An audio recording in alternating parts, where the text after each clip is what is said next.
ഒരാഴ്ചക്കാലം നടന്ന സംഭവവികാസങ്ങളുമായി വാരാന്ത്യ കാഴ്ച. ഏവർക്കും സ്വാഗതം. സീറോ മലബാർ സഭയ്ക്ക് 4 പുതിയ അതിരൂപതകളും 2 പുതിയ മെത്രാൻമാർ ലഭിച്ചതും തിരുവനന്തപുരം ജനറൽ ആശുപത്രിയിൽ ശസ്ത്രക്രിയയ്ക്കിടെ നെഞ്ചിൽ ട്യൂബ് കുടുങ്ങിയ സംഭവവും കണ്ണൂർ കണ്ണപുരം കീഴറയിൽ സ്ഫോടനം നടന്നതുമാണ് ഈ ആഴ്ചയിലെ സംഭവവികാസങ്ങൾ.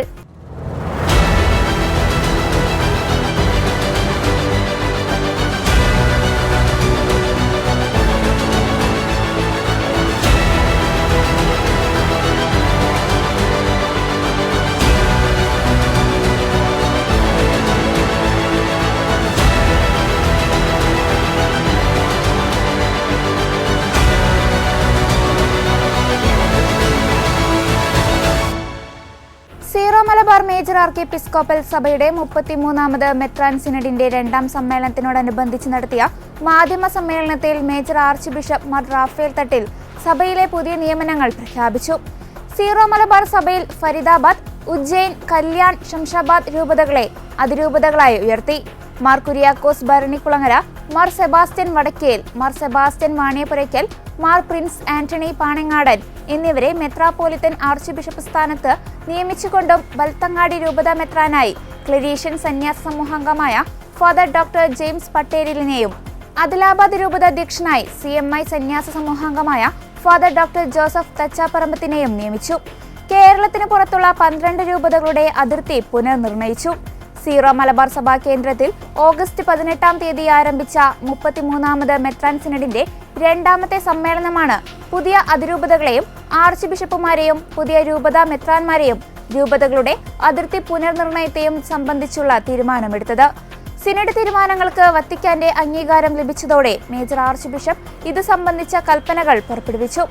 ഓഗസ്റ്റ് 28-ന് സഭയുടെ ആസ്ഥാന കാര്യാലയത്തിൽ നടന്ന പൊതുസമ്മേളനത്തിൽ സിനഡ് പിതാക്കന്മാരുടെ സാന്നിധ്യത്തിലാണ് മേജർ ആർച്ച് ബിഷപ്പ് ഇക്കാര്യങ്ങൾ പ്രഖ്യാപിച്ചത്. ഇത് സംബന്ധിച്ചുള്ള ഔദ്യോഗിക പ്രഖ്യാപനം ഓഗസ്റ്റ് 28-ന് തന്നെ ഇറ്റാലിയൻ സമയം ഉച്ചയ്ക്ക് 12 മണിക്ക് വത്തിക്കാനിലും നടന്നിരുന്നു. For the greater good of the Syro Malabar Church and for the pastoral care of the Syro Malabar faithful, I have today erected 4 new ecclesiastical provinces in the Syro Malabar Church. Ecclesiastical province of Faridabad with Archeparchy of Faridabad as metropolitan see, having eparchies of Bijnor and Gorakhpur as its suffragans. His Excellency Mar Kuryakos Bharanikulamara is appointed the first Metropolitan Archbishop of the Archeparchy of Faridabad.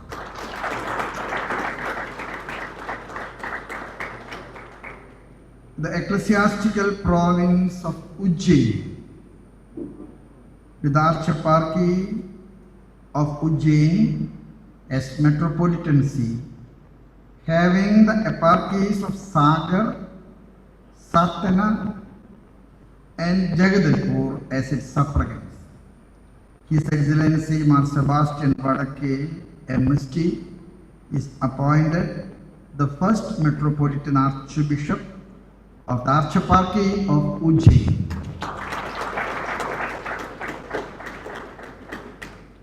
The Ecclesiastical Province of Kalyan with the Archeparchy of Kalyan as its metropolitan see, having the eparchies of Chanda and Rajkot as its suffragans.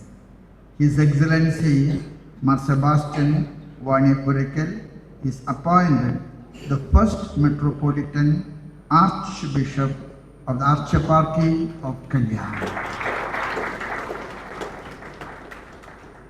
The Ecclesiastical Province of Shamshabad with the Archeparchy of Shamshabad as Metropolitan See, having the Eparchy of Adilabad its suffragan.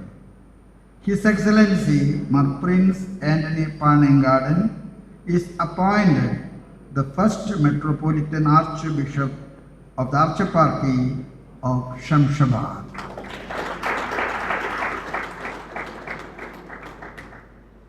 and the eparchy of Hosur is made a suffragan eparchy of the province of Trichur.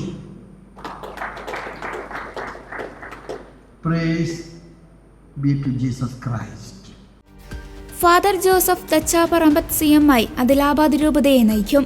Shamshabad അതിരൂപതയുടെ സാമന്ത രൂപത ആദിലാബാദ് രൂപതയുടെ അധ്യക്ഷ പദവിയിലേക്ക് CMI സന്യാസ സമൂഹാംഗമായ father Joseph തച്ചാപറമ്പത്ത് 1997 ജനുവരി 1 മാർ വിജയാനന്ദ് നെടുമ്പുറം പിതാവിൽ നിന്ന് പൗരോഹിത്യം സ്വീകരിച്ച അദ്ദേഹം ചാന്ത രൂപതയിൽ ബാലാപൂർ, ചിൻചോളി, ദേവാപൂർ, ദുർഗാപൂർ എന്നീ ഇടവകകളിൽ അജപാലന ശുശ്രൂഷകൾ നിർവഹിച്ചു. ചാന്ത CMI മാർത്തോമ പ്രൊവിൻസിന്റെ വിവിധ വിദ്യാഭ്യാസ സ്ഥാപനങ്ങൾക്ക് തുടക്കം കുറിച്ച അദ്ദേഹം സാമ്പത്തിക ചുമതലയുള്ള കൗൺസിലറായും ശുശ്രൂഷകൾ നിർവഹിച്ചിട്ടുണ്ട്. ആദിലാബാദ് രൂപതയുടെ ഫിനാൻസ് ഓഫീസറായി 2005 മുതൽ 2000 വരെയും 2017 മുതൽ 2023 വരെയും ശുശ്രൂഷ നിർവഹിച്ചു. 2023 മുതൽ ചാന മാർത്തോമ പ്രൊവിൻസിന്റെ പ്രൊവിൻഷ്യൽ സുപ്പീരിയറായി സേവനമനുഷ്ഠിക്കുന്നു. പ്രിയ ബഹുമാനപ്പെട്ട റാഫേൽ തട്ടിൽ പിതാവേ, ഞങ്ങളുടെ പ്രിയങ്കരനായ CMI സഭയുടെ ജനറാളച്ച ഫാദർ തോമസ് ചാത്തൻ പറമ്പിലച്ച, മറ്റ് അഭിവന്യ പിതാക്കന്മാരെ, സന്യസ്തരെ, വൈദികരെ, നാ പ്രഭുവ നാ ദേവ, my Lord and my God, this is a spontaneous expression of the disciple St. Thomas. At this significant moment, as I stand here, my heart turns first to the Lord and my God. It was His stubborn love brought back the doubting Thomas to be a strong faith. The same passionate love has guided and shaped me and finally brought me here to take up the responsibility of the shepherd of Adilabad Diocese. I would briefly explain about me and my family. My father, Mr. Lucas from Chengalam Parish of Pala Diocese, my mother Eliama from Paipad Kochubali from Changanacheri Diocese, migrated and at present live at Nalumuku Nasratwali Idiki Diocese. I have 8 siblings. My elder brother Tommy is staying near to my house, and my elder sister, Sister Jodis SD, is taking care of the elderly priest at the priest home in Adimali at Adimali.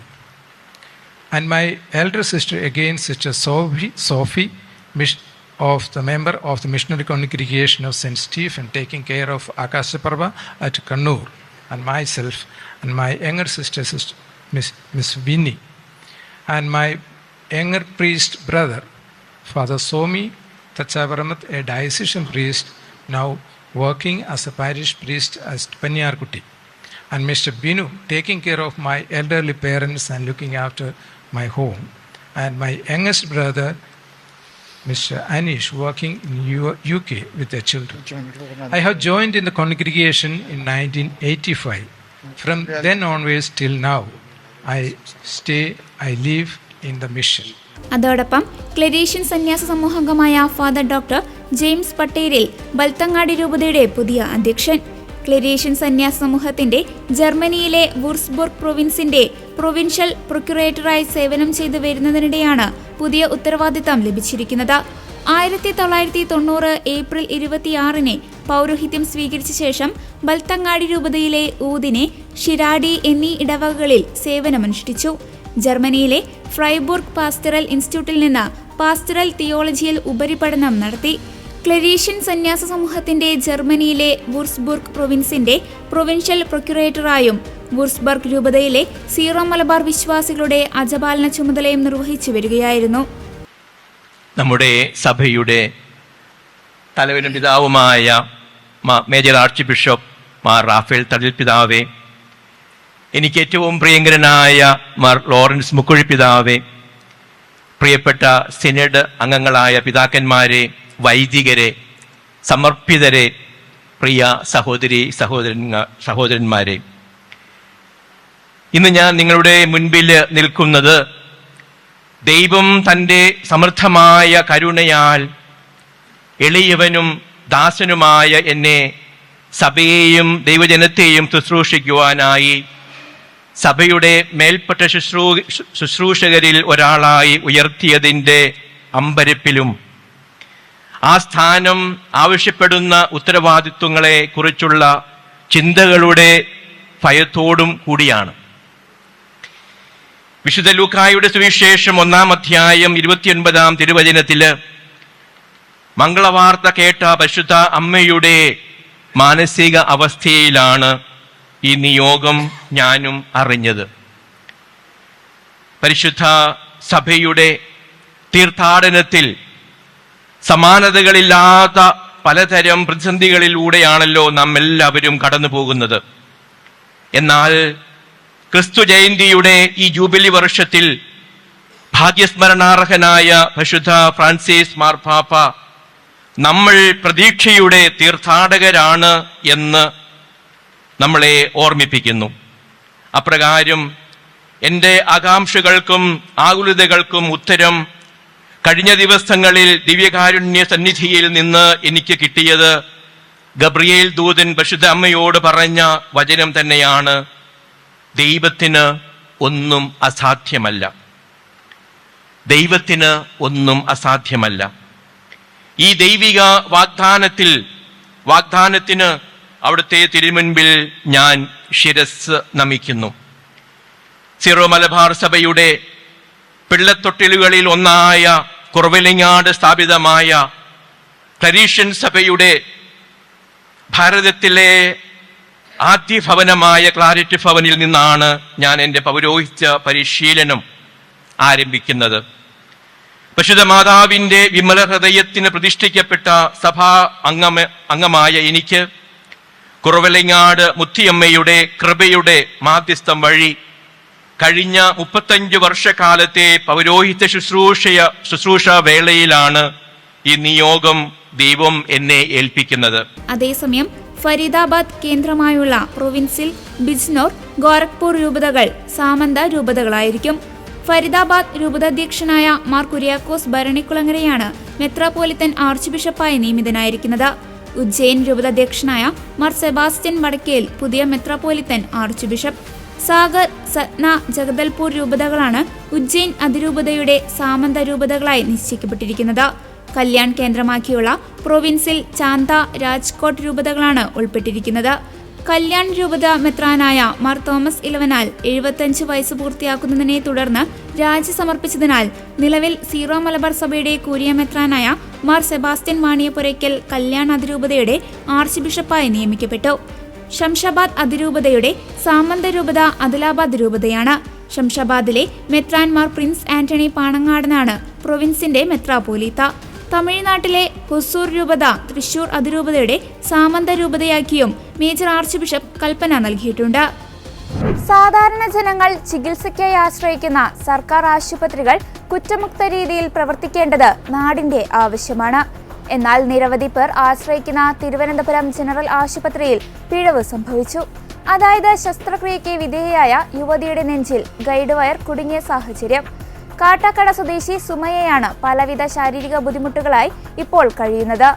Thiruvananthapuram general ആശുപത്രിയിൽ ശസ്ത്രക്രിയയ്ക്കിടെ നെഞ്ചിൽ tube കുടുങ്ങിയ സംഭവത്തിൽ ആരോഗ്യവകുപ്പ് വിശദമായ പരിശോധന നടത്തും. കാട്ടാക്കട സ്വദേശി സുമയ്യയുടെ പരാതി വിദഗ്ധ സമിതി അന്വേഷിക്കും. നിലവിലുള്ള വിദഗ്ധ സമിതി തന്നെ തുടരന്വേഷണം നടത്തണമോ അതോ പുതിയ സമിതി രൂപീകരിക്കണമോ എന്നതിൽ ഉടൻ തീരുമാനമുണ്ടാകുമെന്നും അധികൃതർ അറിയിച്ചിരുന്നു. ആരോപണ വിധേയനായ ഡോക്ടർ രാജീവിനെ സമിതിയിൽ നിന്ന് ഒഴിവാക്കണമെന്ന് പരാതിക്കാരി ആവശ്യപ്പെട്ടിട്ടുണ്ട്. 4 ദിവസത്തിനുള്ളിൽ പരിശോധന പൂർത്തിയാക്കി മറുപടി നൽകാമെന്നാണ് പരാതിക്കാരിക്ക് ആരോഗ്യവകുപ്പ് നൽകിയ ഉറപ്പ്. DHS ഓഫീസിന് മുന്നിൽ കുത്തിയിരുന്ന പരാതിക്കാരി പ്രതിഷേധിച്ചതോടെയാണ് ആരോഗ്യവകുപ്പ് നടപടികൾ വേഗത്തിലാക്കിയത്. അതേസമയം ഡോക്ടർ രാജീവ് കുമാറിനെതിരെ കേസെടുത്തു. 2023 മാർച്ച് 22-നാണ് തിരുവനന്തപുരം ജനറൽ ആശുപത്രിയിൽ സുമയ്യയുടെ തൈറോയ്ഡ് ഗ്രന്ഥി ശസ്ത്രക്രിയ നടന്നത്. പിന്നീട് നടത്തിയ പരിശോധനയിൽ ശസ്ത്രക്രിയയ്ക്കിടെ രക്തവും മരുന്നും നൽകാൻ ഉപയോഗിക്കുന്ന സെൻട്രൽ ലൈനിന്റെ ഗൈഡ് വയർ കുടുങ്ങിക്കിടക്കുന്നതായി കണ്ടെത്തുകയായിരുന്നു. അതേസമയം നേരത്തെ തന്നെ ശസ്ത്രക്രിയയ്ക്കിടെ നെഞ്ചിൽ ട്യൂബ് കുടുങ്ങിയ സംഭവത്തിൽ വിശദമായി അന്വേഷിക്കാൻ നിർദ്ദേശം നൽകിയിരുന്നുവെന്ന് ആരോഗ്യമന്ത്രി വീണ ജോർജ് പറഞ്ഞു. വിദഗ്ധ സമിതിയെ ഇതിനായി നിയോഗിച്ചതാണെന്നും ഉത്തരവാദികൾക്കെതിരെ കർശന നടപടി സ്വീകരിക്കുമെന്നും മന്ത്രി വ്യക്തമാക്കി. ഇത് സംബന്ധിച്ച് ഒരു എക്സ്പേർട്ട് കമ്മിറ്റി രൂപീകരിച്ചിരുന്നു. വിദഗ്ധരുടെ ഒരു സമിതി രൂപീകരിച്ച് ഇത് സംബന്ധിച്ച വിശദമായ കാര്യങ്ങൾ അന്വേഷിക്കാനായിട്ട് നിർദ്ദേശം നൽകിയിരുന്നു. ആ കമ്മിറ്റി കാരണം 2023 മാർച്ച് മാസത്തിലാണ് ഈ സംഭവം ഉണ്ടായതെന്ന് മനസ്സിലാക്കുന്നു. അതോടൊപ്പം 2020 ഏതാനും മാസങ്ങൾക്ക് മുൻപാണ് ഇത് കണ്ടുപിടിച്ചത് എന്നുള്ളത് മനസ്സിലാക്കുന്നു. ഈ പേഷ്യൻ്റ് നമ്മുടെ സർക്കാർ ആശുപത്രിയിൽ ചികിത്സയിലുള്ള ഒരാളാണ്.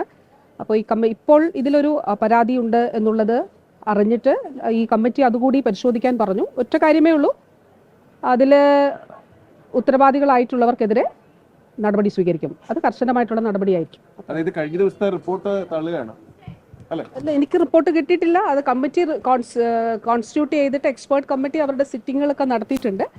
അപ്പോൾ അതിൻ്റെ അടിസ്ഥാനത്തിൽ ACSന് അവർ റിപ്പോർട്ട് സമർപ്പിക്കും. റിപ്പോർട്ട് അവരുടെ ഈ കമ്മിറ്റി കോൺസ്റ്റിറ്റ്യൂട്ട് ചെയ്തതിൻ്റെ അടിസ്ഥാനത്തിൽ അവർ നേരത്തെ തന്നെ അതിൻ്റെ പരിശോധനകളൊക്കെ നടത്തിയിട്ടുണ്ടെന്ന് ഞാൻ മനസ്സിലാക്കുന്നു. അപ്പോൾ സിറ്റിംഗ് അവർ നടത്തിയിട്ടുണ്ട്.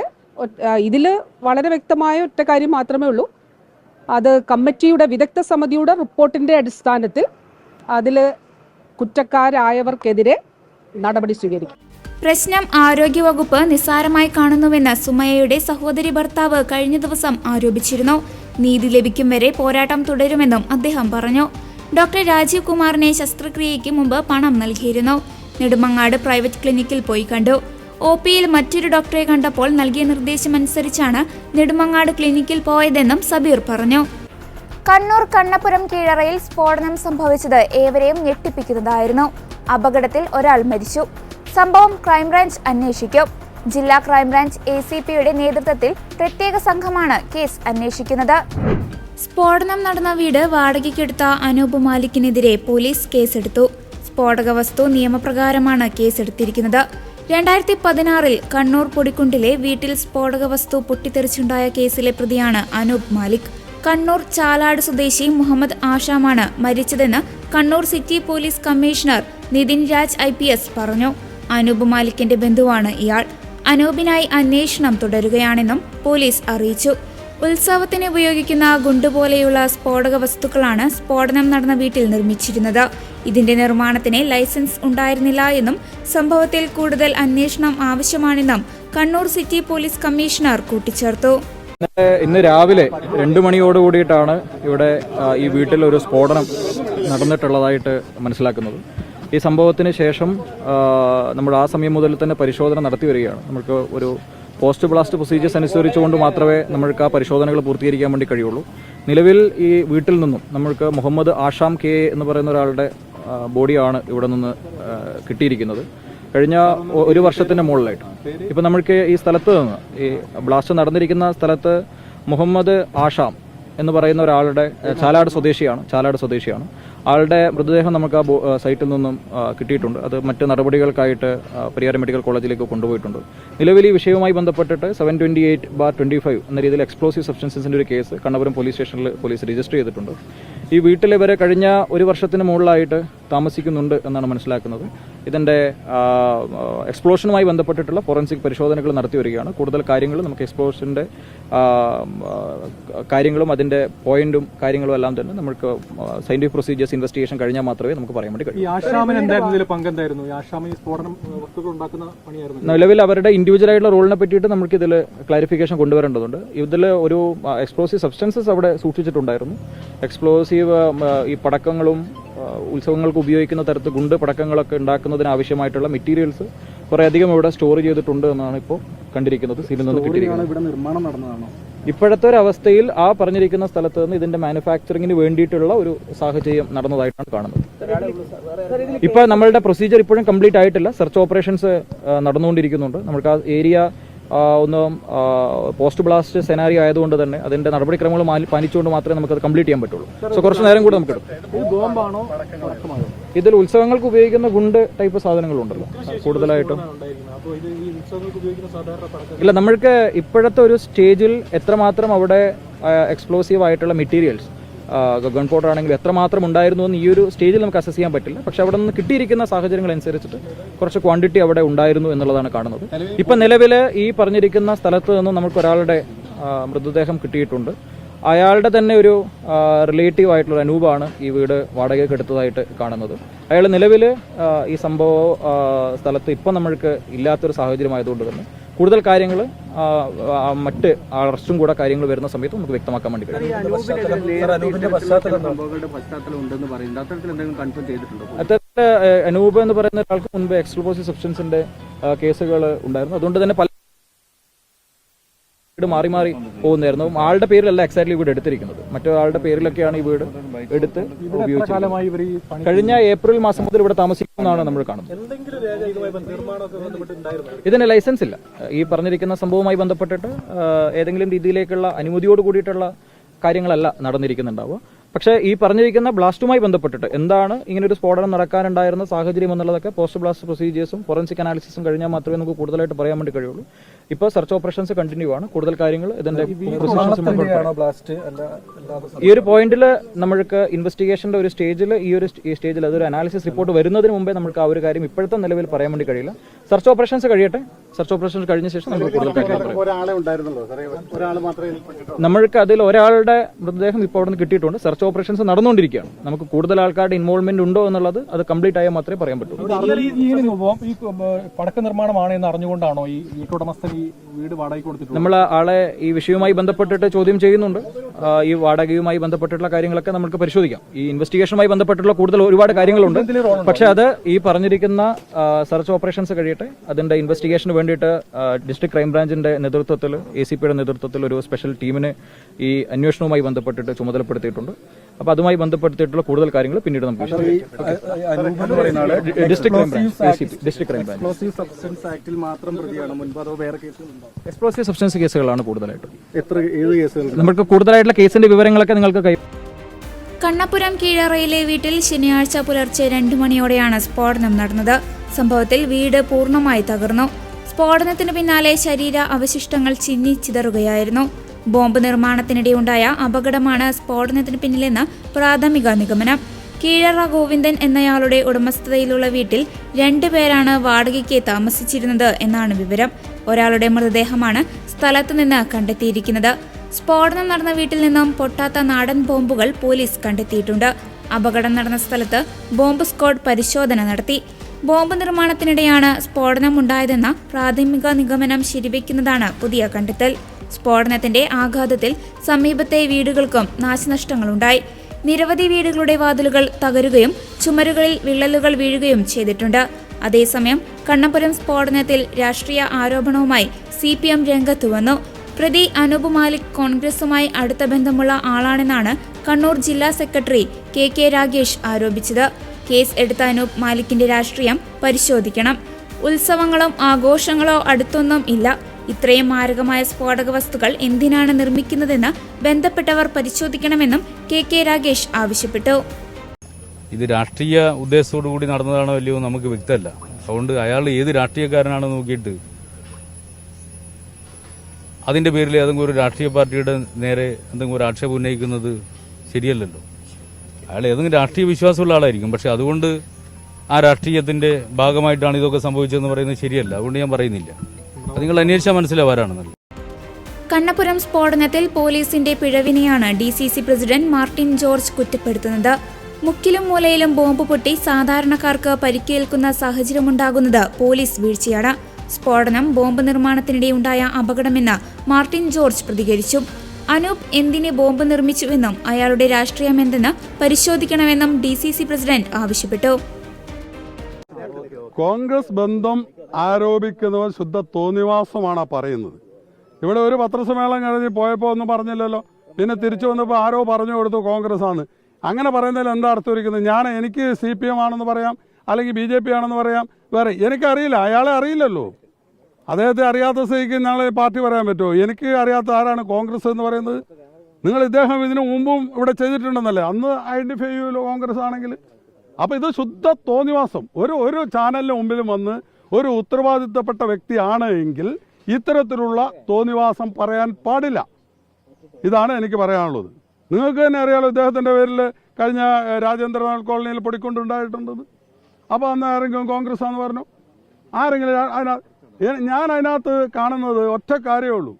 ഇത് ഇവിടെ ഈ നിർമ്മിക്കുന്നത് ആർക്ക് വേണ്ടി? ഈ ബോംബാണ് നിർമ്മിച്ചിരിക്കുന്നത്. ഈ ബോംബ് നിർമ്മിച്ചിരിക്കുന്നത് ആർക്ക് വേണ്ടി? ആരാണ് അത് ഉപയോഗിക്കുന്നത്? ആർക്കാണ് ഇദ്ദേഹം കൊടുക്കുന്നത്? അതിവിടുത്തെ പോലീസ് പറയണം.